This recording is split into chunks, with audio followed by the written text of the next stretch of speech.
Hi everyone, I'm Daniel Taylor and I'm the creator of the People's Lobby Australia campaign, a grassroots campaign with the aim and intention of improving the quality of political representation that Australians get in our various parliaments, simply because the situation is that Australians don't really get any actual representation in our Australian parliaments. As you can see, I am coming to you from my shed and you can't get much more grassroots than that. I'm here to provide an introduction to this new grassroots campaign, the People's Lobby Australia campaign, and talk about how this new campaign can heal Australia's political crisis. I see some very serious problems related to our upcoming federal and state elections, more specifically, what happens after and in between those elections. We have all been conditioned to believe that election time is the most important time that matters. We've all been conditioned to place extreme importance on who gets elected. Now, obviously, it does matter who gets elected to politically represent us. However, as I will explain, this is the biggest election con that we've all been conditioned to accept. The reality is that regardless of who gets elected, those who are elected take on the duty to represent their constituents politically, to represent their constituents' political positions. That's what they're elected to do, to represent their constituents. So with that in mind, the most important time that really does matter is the time between the elections, when the elected political representatives who are elected actually provide us or fail to provide us their political representation, when they're actually in our parliaments acting as our political representatives, not when they're candidates. Candidates don't represent anyone. Candidates don't discuss, debate or vote on any matters in any parliaments. I refer to the quality of the political representation or lack of it that we all get after and in between elections by our various elected political representatives. Now, don't get me wrong, there are a few decent and well-meaning political representatives, and this campaign will hopefully help ensure their good work continues, as well as ensure that Australians gain more decent and well-meaning political representatives who will provide a much better quality of political representation. Australians are soon to have a federal election in a few months, and Western Australians are also having their state election in a few months, with other states following as the years go on. I would like to offer my opinions where many of our Australian political problems originate from, and also my belief as to their solution. The core of this solution, as I will soon talk about, surrounds the Australian people exercising their collective, democratically powerful political willpower and working to impose reasonable rules that define just how our political representatives at any level provide us their political representation when they're elected. I've been working and involved for many years with many people who have been working very hard to improve the awareness and situations surrounding many issues, from participating in rallies, writing to and visiting MPs and senators, and many other related activities, only to get some polite discourse generally. However, I and others never got any real corrective action or any actual representation from them on the issues we presented. If it goes against the party policies or the personal beliefs of the representative, there is simply not much hope that you or anyone will get any true political representation.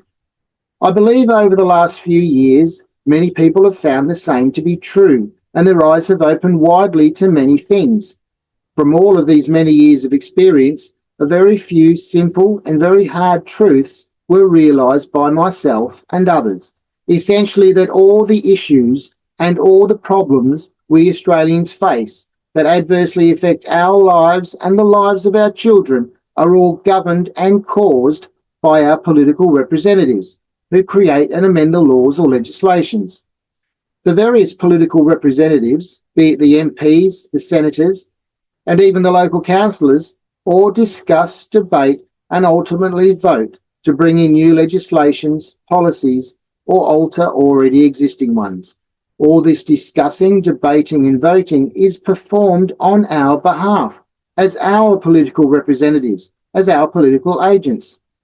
It is through our political representatives who represent us and act on our behalf, collectively agreeing to the bills passed in the parliaments, that we are bound and obligated to the new and amended legislations and the policies under them. They accept these obligations for us as our agents, as if we ourselves were personally agreeing to be bound and obligated to the political contracts, which are the legislations and the regulations that affect our rights, our freedoms, and our financial obligations. Our political representatives do it all for us. Our political representatives do it all to us. However, how often has an MP or a senator actually spent the effort to contact you to find out your opinions, your political positions, and how you wanted them to represent you on them, than actually do it in the Parliament? To me, it seems very inappropriate that our political representatives affect our lives the way that they do without actually seeking how we want them to actually represent us before they act as they do every day that they do in the parliaments, allegedly representing us and binding us and our lives to their collective decisions.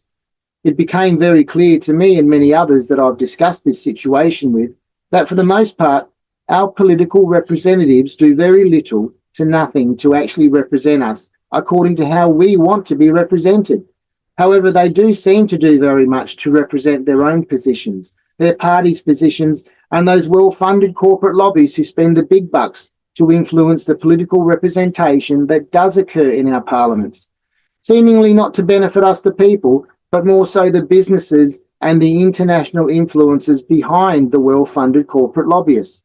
Obviously, we all need MPs and senators who will actually stand up in Parliament and actually represent our positions according to us, according to what we want, and especially what we don't want. The same is also true when it comes to the local councillors. However, we don't seem to be able to rely on that actual representation occurring, so that our various political positions, according to us, can be discussed, debated, and voted upon according to their merits, not a corporate sales pitch, according to the positions of the people, not the positions of the representatives or their party factions.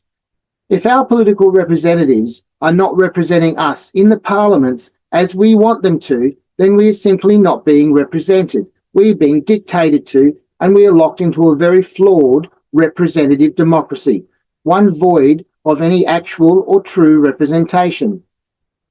I believe I've come up with a very simple solution. This surrounds Australians developing their own set of rules to govern just how political representatives actually perform their duties of political representation. Who should decide how Australians are represented? The agents who represent us, or the principals who are ultimately represented? Australians are the principals.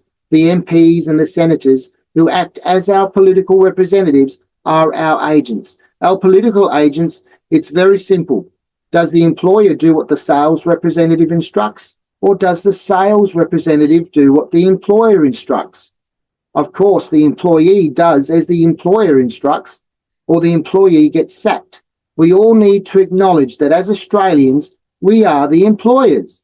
At election time, however, we essentially hand over our power as the employers to the MPs and the senators who are elected. So maybe we should be ensuring that we hand over our power as the employers with some reasonable rules attached. This would serve to provide us all with some certainty as to just how we are actually represented, some certainty that we will actually be represented in the parliaments and be represented according to our positions, according to us, the Australians who employ them. I ask everyone to consider what I offer, and I also ask everyone to take some time to follow and participate in what I sincerely believe is a real solution and a very simple one. I've been working on these solutions for some time, and I've recently created a campaign to give effect to those solutions. I have appropriately called this campaign the People's Lobby Australia. There are many hundreds of commercial agencies whose purpose essentially is to lobby our various government agencies for a price in the aim of securing policies for their benefit and their various commercial interests. Safe to say, for the benefit of their profit margins, not really for the benefit of Australians or Australian children. Just consider for a moment the extreme and increasing national and state debts that we Australians are responsible for. we and ultimately our children and their children and their children, and so on, are financially responsible for paying back all the national and state debts, because our political representatives have collectively voted in legislation that permitted and facilitated the creation of those debts that we are all bound to pay. Now, I'm sure that if there was a board of directors of a company who had caused the level of repeatedly increasing debt that our federal and state governments have created repeatedly, then it is fairly safe to say that the shareholders would sack and vote them out, rather than risk being responsible for even greater debts. Our parliaments are essentially our board of directors, and Australians are essentially the shareholders. So why do we continually vote the mainstream political parties in alternating fashion, when it is those same mainstream political parties who have continued to render Australian families and their children's children responsible to pay off the ever-increasing cycles of debt? Much can also be said about the continued loss of our rights, our freedoms, and the ever-increasing obligations and financial payments to various international agencies. Again, all these issues are the direct results of the collective decisions of our various political representatives, who have collectively done all this to us and our Australia, allegedly on our behalf as our political agents. So it is long overdue that the Australian people have their own people's lobby to serve and empower the Australians who ultimately have to live with the fallout and the debts created by the present mainstream political parties. This grassroots campaign that I've created, the People's Lobby Australia campaign, is a lobby for the people, for the Australian people and for Australia.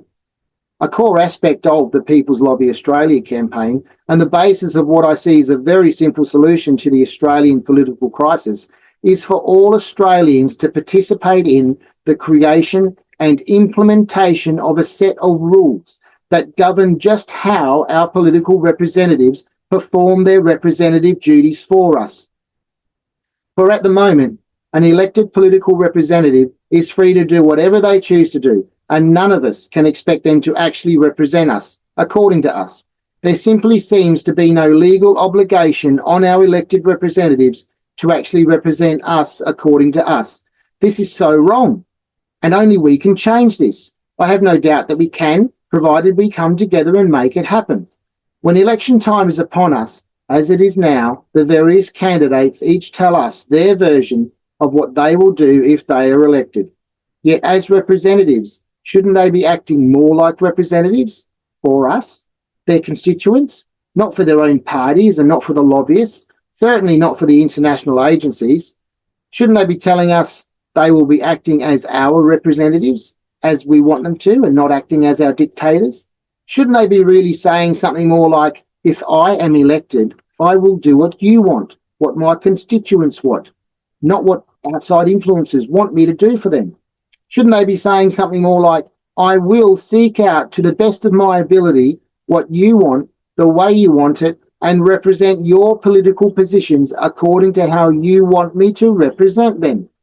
These set of rules will be appropriately called the Charter of Representation, a charter of rules that define how a political representative will politically represent us, and that they will do so according to us when we approach them to do it. All we as Australians need to do is make it clear that we will only consider voting for candidates who have formally agreed to abide by the rules set out in the Charter of Representation. It's that simple. The only work that is required is that everyone participates and everyone shares the People's Lobby Australia and its Charter of Representation with everyone they know, ensuring that everyone only votes for the candidates on the official People's Lobby Australia candidates list. If everyone follows this and makes it known that they will only consider voting for candidates who have agreed to the Charter of Representation, then we will provide an extremely powerful incentive to the candidates to participate in and agree to the Charter of Representation. So that is how candidates will gain more of our Australian votes. It's very simple. I ask everyone to visit and follow the People's Lobby Australia Facebook page and join the People's Lobby Australia public Facebook group. I aim to conduct ongoing online discussions to facilitate the creation of a reasonable set of rules created by us Australians who are being allegedly represented that will govern and ensure that we will actually be represented in the parliaments and according to us. If enough people join the campaign now, leading up to the coming elections, I do believe we can cause a very positive difference, facilitating the election of political representatives who will actually represent us, their constituents, according to us in the parliaments over and above any other external influences. I have no doubt that there are many Australian candidates who would be more than happy to sign up to a Charter of Representation to show their political authenticity and worthiness to be elected by us Australians who decide to only consider voting for those candidates who have signed up to the Charter of Representation themselves. I ask and urge all Australians to visit, follow, like and share the People's Lobby Australia Facebook page, and especially join and share the People's Lobby Australia public Facebook group. This will be the initial place to keep track of what is happening in the campaign and watch the creation of the Charter of Representation and learn who the candidates are who have signed up to the Charter. Also to see what issues are being talked about and add any issues important to you that are yet to be added so that they too can be discussed by everyone. Private groups for each state and territory have been created and these will be opened up in due course. There is also a People's Lobby Australia website nearing completion. Thanks for listening, and I ask and urge everyone to join and share the People's Lobby Australia campaign and also share this video introduction very widely and keep sharing it. Please watch this space and I thank you. Goodbye for now.